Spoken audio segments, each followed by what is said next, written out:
നമസ്കാരം, ഞാൻ Avantika. Chemmanur international jewellers Kaumudi ഹെഡ്ലൈൻസിലേക്ക് സ്വാഗതം. Powered by Fortune industries, presented by Baba easy English in association with high sleep mattresses. യുദ്ധം മണക്കുന്ന ധാർഷ്ട്യം. ആണവ യുദ്ധത്തിന് തയ്യാറെന്ന ഭീഷണിക്ക് പിന്നാലെ വീണ്ടും മിസൈൽ പരീക്ഷണം നടത്തിയ ഉത്തര കൊറിയൻ ധാർഷ്ട്യം. കിഴക്കൻ തീരത്ത് ഇന്ന് പുലർച്ചെ നടത്തിയ പരീക്ഷണം പരാജയമെന്ന് അമേരിക്കയും ദക്ഷിണാഫ്രിക്കയും. പ്രതികരിക്കാതെ ഉത്തര കൊറിയ. ലോകം യുദ്ധത്തിന്റെ വക്കിലെന്ന് ചൈന. UN ഉപരോധത്തെയും അമേരിക്കൻ സമ്മർദ്ദങ്ങളെയും വെല്ലുവിളിച്ചുകൊണ്ടുള്ള ഉത്തര കൊറിയൻ നീക്കം കഴിഞ്ഞ ദിവസത്തെ കൂറ്റൻ സൈനിക പ്രകടനത്തിന് പിന്നാലെ. എന്നാൽ ഇന്നത്തെ പരീക്ഷണ ശ്രമത്തിന് ഉപയോഗിച്ചത് ഏതുതരം മിസൈൽ എന്ന കാര്യം അജ്ഞാതം. വിക്ഷേപിച്ചയുടൻ മിസൈൽ പൊട്ടിത്തെറിച്ചതായി റിപ്പോർട്ട്. സ്ഥാപക പ്രസിഡന്റായ കിം ഉൽ സുങ്ങിന്റെ 105ാം ജന്മവാർഷിക ദിനത്തിൽ ഉത്തര കൊറിയ നടത്തിയത് അമേരിക്കയെ ഞെട്ടിച്ച സൈനിക ആയുധ പ്രദർശനം. പ്രകോപനത്തിന് മുതിർന്നാൽ അമേരിക്കയ്ക്കെതിരെ ആണവ യുദ്ധത്തിനും ഒരുക്കുമെന്ന് ഏകാധിപതി കിം ജോങ് ഉന്നിന്റെ പ്രഖ്യാപനം. മൂന്നാറിന്റെ പോർമുഖം. മൂന്നാർ കയ്യേറ്റ വിഷയത്തിൽ ഇടതുമുന്നണിയിലെ വിവാദം മൂർച്ഛിക്കുന്നതിനിടെ ദേവികുളം സംഭവത്തെ ചൊല്ലി IAS IPS പോരും. റവന്യൂ ഉദ്യോഗസ്ഥരെ CPM നേതാക്കൾ കയ്യേറ്റം ചെയ്ത സംഭവത്തിൽ പോലീസിന് വീഴ്ച പറ്റിയില്ലെന്ന് ജില്ലാ പോലീസ് മേധാവിയും അത് തള്ളി ജില്ലാ കളക്ടറും. കയ്യേറ്റമൊഴിപ്പിക്കാൻ റവന്യൂ അധികൃതർ ദേവികുളത്തെത്തിയത് പോലീസിനെ അറിയിക്കാതെയെന്ന് DGPക്ക് ജില്ലാ പോലീസ് മേധാവിയുടെ report. Devikulam sub collector Sriram വെങ്കിട്ടരാമന്റെ നടപടികൾ അപക്വവും ഏകപക്ഷീയവും. കയ്യേറ്റമൊഴിപ്പിക്കലിന് നിലവിലുള്ള നടപടിക്രമങ്ങൾ സബ് കളക്ടർ പാലിച്ചില്ലെന്നും പോലീസ് ആക്ഷേപം.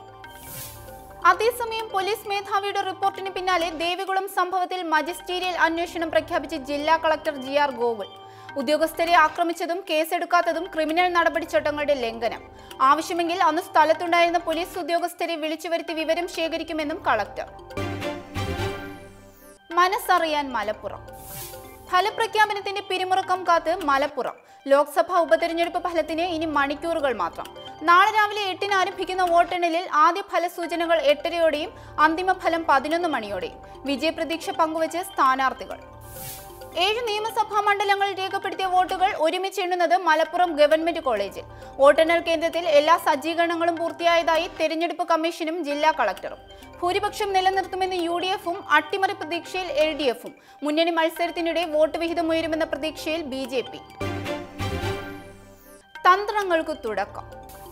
സംഘടനാ തെരഞ്ഞെടുപ്പിനെ നേരിടാൻ തന്ത്രങ്ങൾ മെനയുന്നതിനിടെ സംസ്ഥാന നേതാക്കളെ ഡൽഹിക്ക് വിളിപ്പിച്ച് കോൺഗ്രസ് ഹൈക്കമാൻഡ്. ഉമ്മൻചാണ്ടിയുമായും VM സുധീരനുമായും രാഹുലിന്റെ ചർച്ച ഈ മാസം 20-ന്.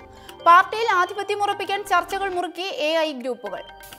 ചർച്ചകളിൽ മുഖ്യ വിഷയം MM ഹസൻ താൽക്കാലിക പ്രസിഡന്റായി തുടരണമോ അതോ പുതിയ പ്രസിഡന്റിനെ നിയമിക്കണമോ എന്ന കാര്യം. ഇക്കാര്യത്തിൽ ചെന്നിത്തലയുടെ അഭിപ്രായം ആരാഞ്ഞ ഹൈക്കമാൻഡ് അന്തിമ തീരുമാനമെടുക്കുക ഉമ്മൻചാണ്ടിയുമായും സുധീരനുമായും ചർച്ച നടത്തിയ ശേഷം. പാർട്ടി കേന്ദ്ര തെരഞ്ഞെടുപ്പ് കമ്മിറ്റി പ്രഖ്യാപിച്ച സമയക്രമം അനുസരിച്ച് അംഗത്വ വിതരണം പൂർത്തിയാക്കേണ്ടത് മെയ് 15-ന് മുൻപ്. തെരഞ്ഞെടുപ്പ് പ്രക്രിയ ഒക്ടോബർ അവസാന വാരം പൂർത്തിയാക്കണമെന്നിരിക്കെ വോട്ടെടുപ്പ് എത്ര ഘട്ടമായി നടത്തണം തുടങ്ങിയ കാര്യങ്ങളിൽ തീരുമാനം വൈകാതെ. ഇന്ധനവില കൂട്ടി. പെട്രോൾ ഡീസൽ വിലയിൽ വർധന വരുത്തി എണ്ണ കമ്പനികൾ. പെട്രോളിന് വർദ്ധിപ്പിച്ചത് ₹1.39, ഡീസലിന് ₹1.04. ഏപ്രിൽ 1-ന് ഇന്ധനവില കുത്തനെ കുറിച്ച് 2 ആഴ്ച പിന്നിടുമ്പോഴാണ് ഇന്നലെ അർദ്ധരാത്രി വരുത്തിയ വർധനവ്. Chemmanur international jewellers Kaumudi headlines സമാപിക്കുന്നു. Powered by Fortune industries, presented by Baba easy English in association with high sleep mattresses. അടുത്ത ഹെഡ്ലൈൻസ് 1 മണിക്കൂറിന് ശേഷം. നമസ്കാരം.